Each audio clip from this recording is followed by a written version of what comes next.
siapa yang namanya? Amplitude. Ya, ini menunjukkan algoritma adalah sekumpulan aturan-aturan yang juga yang memberikan sederetan operasi-operasi untuk menyelesaikan masalah tertentu. Kesimpulannya, algoritma adalah serangkaian langkah logis yang disusun secara berurutan untuk menyelesaikan suatu masalah. Dalam dunia teknologi, algoritma digunakan sebagai dasar-dasar pemrograman. Seperti itu. Jadi sebelum kalian belajar pemrograman, kalian itu harus memahami apa itu algoritma. Oke? Oke. Nah, selanjutnya itu ada contoh-contoh algoritma dalam kehidupan sehari-hari kita. Kalian pernah membuat tag? Siapa pernah buat? Saya pernah, Pak. Oke. Nah, dalam membuat tag itu pasti ada langkahnya kan? Seperti menyiapkan gelas, memasukkan kantong teh ke dalam gelasnya, terus tuang air panasnya, dikasih gula, terus diaduk dengan merata lalu diminum, ya. Nah itu sudah termasuk algoritma. Terus mengapa algoritma itu penting? Nah, secara terstruktur, algoritma itu membantu menyelesaikan masalah secara sistematis dan secara efisiensi, menghemat waktu dan sumber daya kita. Lalu secara penerapan digunakan dalam berbagai bidang seperti pemrograman, matematika, dan sains. Seperti itu ya. Terus ada konsep dasar dari algoritma, yaitu urutan langkah-langkah setiap langkah-langkah yang akan dijalankan.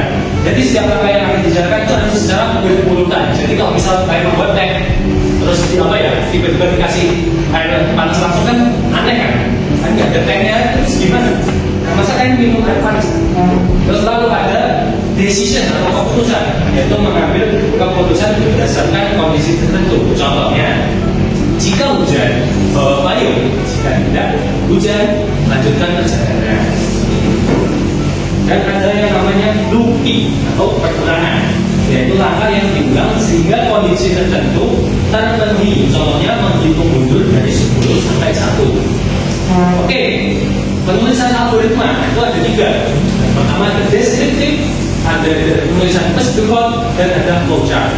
Nah, dari penulisan deskriptif itu ya kayak tadi teman-teman. Jadi membuat secangkir teh, ya kan? Siapkan gelas, masukkan kantong teh ke dalam gelas, tuang air panas, aduk hingga merata, teh siap diminum. Seperti itu. Jadi ya kayak apa ya? Masih kayak deskriptif gitu, belum ada kayak logika yang gitu. Nah, terus ada penulisan prosedur. Bentuk penulisan ini adalah algoritma dari dasar pemrograman. Jadi sebelum membuat pemrograman biasanya programmer itu membuat prosedur. Seperti ini contohnya, menghitung luas persegi panjang. Mulai masukkan panjang, masukkan lebar, itu luas sama dengan panjang kali lebar. Cetak luas, final selesai. Jadi ada flowchart. Flowchart itu biasanya representasi visual dari algoritma. Nah, di sini ada beberapa simbol-simbolnya. Oke, aku tunjukkan ya. Simbol. Nah, ini teman-teman. Ada flow. Ya, simbol ini digunakan untuk menggabungkan antara simbol yang satu dengan lain. Ada circle, simbol keluar masuk. Ada object reference, simbol untuk keluar masuk. Dan ada terminator, ada proses, ada decision ini ya. Terus ada input itu jenjang, input output itu jenjang. Terus ada manual operation. Nah, simbol yang menyatakan suatu proses yang tidak dilakukan oleh komputer. Terus ada dokumen, ada verification proses, ada display, bentuknya seperti ini. Direction. Tapi yang paling umum biasanya itu yang dipakai itu ya proses, decision sama simbol. Misalnya mungkin ada beberapa yang melakukan ini yang bisa jadi yang itu materi. Nah, di sini ada struktur dasar algoritma dalam pemrograman. Nah, sebelum kalian mengimplementasikan dalam pemrograman, kalian harus tahu struktur dasarnya, yaitu input, proses, dan output. Nah, input itu data yang dimasukkan oleh usernya. Proses yaitu operasi yang dilakukan oleh data itu tersebut. Terus output itu hasil dari proses.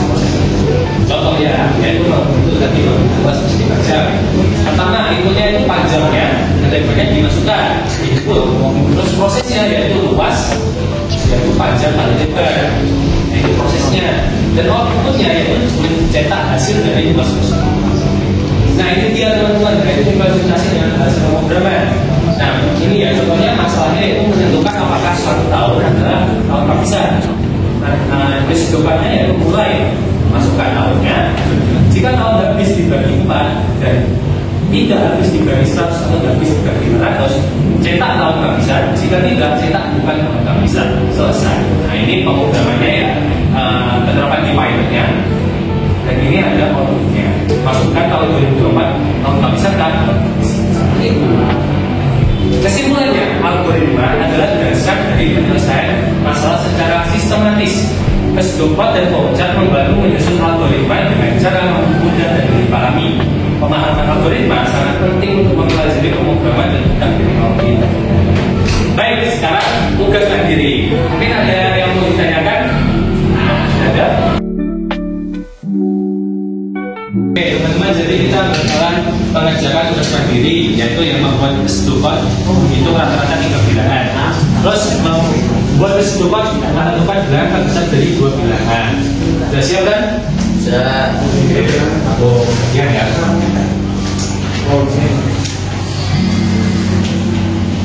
Ini belakang aja.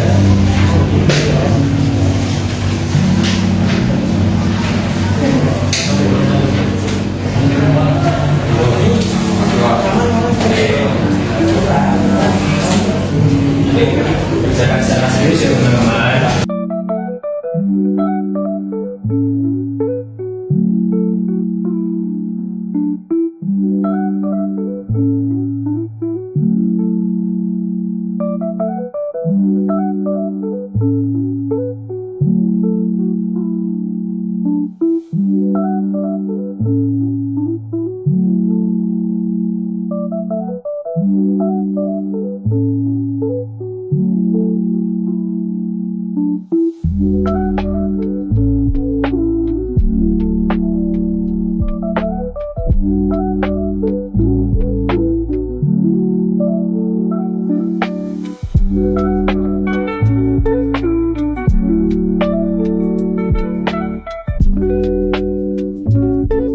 Oke, sudah semua?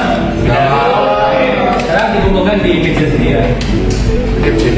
Bukan di lupa, Pak. Kalian. Wah, ini gede.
Dek, Kartika, sini lah.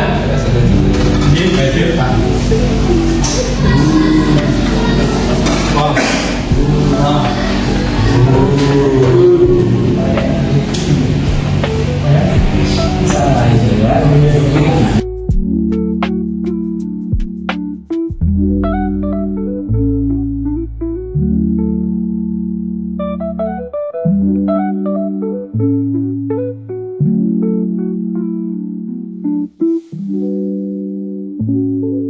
Oke, jadi kalian sudah belajar tentang algoritma dasar hari ini ya kan?